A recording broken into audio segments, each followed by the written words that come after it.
Happy Friday, it's Miss Murphy here.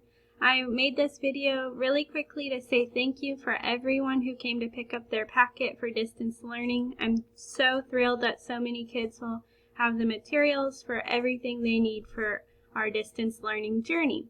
Secondly, I want to remind you that starting next week, April 13th, we will begin distance learning, and those videos will be posted on Parent Square every Monday, Wednesday, and Friday at 9 a.m.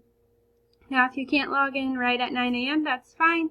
They'll stay up on Parent Square, and I'll also post them in our class website. Finally, I want to make sure that you are able to view this video so when it comes time next week, we don't have any technical issues. So if you can see this video, I and the administration need you to comment down below and say yes in the comments that you were able to see and hear me and see the background of this video. All right, have a great rest of your Friday and a great weekend. Thank you so much. Bye.